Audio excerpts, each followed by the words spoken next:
Assalamualaikum warahmatullahi wabarakatuh. Perkenalkan, nama saya Riki Dwi Mardiansa. Nomor induk mahasiswa saya 180201010. Semester 5, Prodi Manajemen Fakultas Ekonomi Bisnis dari Universitas Pancasakti Bekasi. Mata kuliah Akuntansi Manajemen dan dengan dosen pengampu Bapak Darmawan SCMM. Pada kesempatan kali ini saya ingin menjelaskan mengenai sistem pengendalian manajemen. Untuk mempersingkat waktu, langsung saja kita masuk ke materinya. Sistem pengendalian manajemen sangat diperlukan dalam sebuah perusahaan karena sistem ini memiliki peranan yang cukup besar dalam perkembangan perusahaan. Suatu perusahaan akan rentan mengalami kemunduran jika tidak memiliki sistem pengendalian manajemen. Sebaliknya, perusahaan memiliki potensi untuk berkembang jika dapat sistem pengendalian yang baik. Pada prinsipnya, sistem pengendalian manajemen ini adalah suatu sistem yang berisi tuntutan kepada seluruh orang yang ada di dalam perusahaan untuk menjalankan dan mengendalikan perusahaan yang baik berdasarkan asumsi-asumsi tertentu. Dalam hal ini, perusahaan yang baik tersebut bisa diartikan sebagai berikut. Yang pertama, tolak ukur performa perusahaan yang mencerminkan perusahaan berjalan secara efektif, efisien, dan juga produktif. Yang kedua, penentuan dalam menentukan tolak ukur di atas. Yang ketiga, mengapresiasi sumber daya yang dimiliki oleh perusahaan termasuk karyawan di dalamnya. Setiap perusahaan tentunya mempunyai tingkat kompleksitas yang berbeda-beda dalam pengendalian manajemennya. Semakin besar skala perusahaan tersebut, tentunya akan semakin kompleks. Sistem ini lebih bersifat menyeluruh dan terpadu, artinya lebih fokus dalam berbagai upaya yang dilakukan oleh pihak manajemen agar tujuan perusahaan bisa tercapai. Jadi, sistem pengendalian manajemen ini bisa diterapkan pada berbagai skala perusahaan. Karena pada dasarnya setiap perusahaan tentu memiliki komponen yang sama, yaitu where yang artinya work atau pekerjaan, employee atau tenaga kerja, relationship atau hubungan, environment lingkungan. Pengetahuan tentang sistem ini bisa diartikan sebagai teoritis praktis.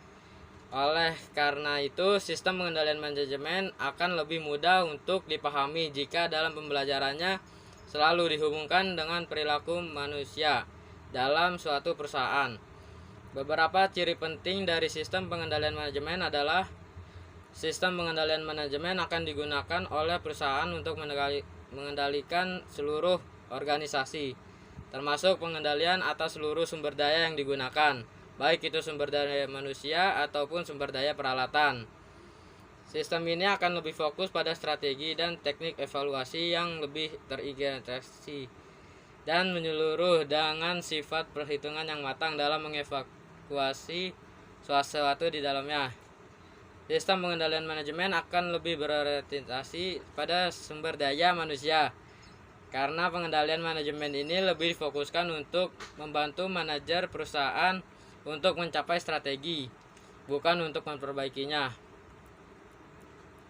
Sistem pengendalian manajemen terdiri dari 5 jenis.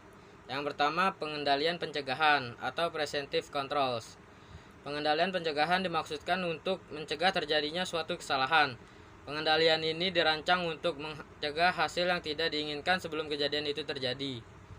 Contoh pengendalian pencegahan meliputi kejujuran, personel yang kompeten, pemisahan fungsi, dan review. Yang kedua ada pengendalian deteksi atau detective controls. Sesuai dengan namanya, pengendalian deteksi ini ditujukan untuk mendeteksi suatu kesalahan yang telah terjadi. Pengendalian deteksi dibutuhkan dengan alasan: yang pertama, pengendalian deteksi dapat mengukur efektivitas, dan yang kedua, beberapa kesalahan tidak dapat dikendalikan secara efektif. Yang ketiga ada pengendalian koreksi atau corrective controls. Pengendalian koreksi melakukan koreksi masalah-masalah yang teridentifikasi oleh pengendalian deteksi. Tujuannya agar kesalahan yang terjadi tidak terulang kembali. Yang keempat ada pengendalian pengarahan atau directive controls. Pengarahan adalah pengendalian yang dilakukan pada saat kegiatan sedang berlangsung. dengan tujuan agar dilaksanakan sesuai dengan kebijakan yang berlaku. Yang kelima ada pengendalian kompensatif atau compensating controls.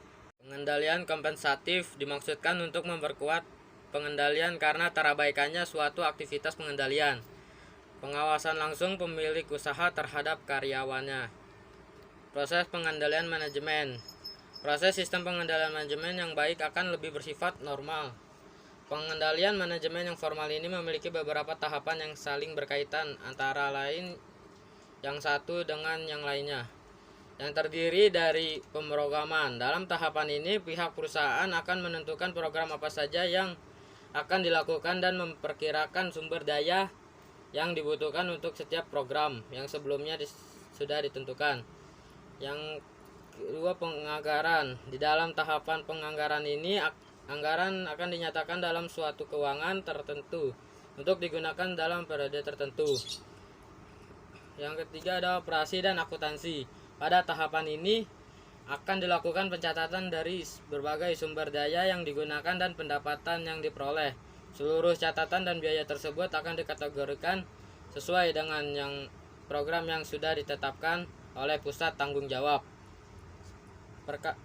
Pengkategorian yang sesuai dengan program yang sebelumnya sudah dilakukan adalah dimanfaatkan sebagai dasar dalam pemrograman di masa yang akan datang. Sedangkan pengkategorian yang sesuai dengan pusat pertanggungjawaban akan digunakan untuk mengukur performa manajer. Laporan dan analisis. Tahapan ini merupakan tahapan yang paling penting karena menjadi penutup atau siklus proses pengendalian manajemen agar seluruh data proses pertanggungjawaban akuntansi bisa dikumpulkan.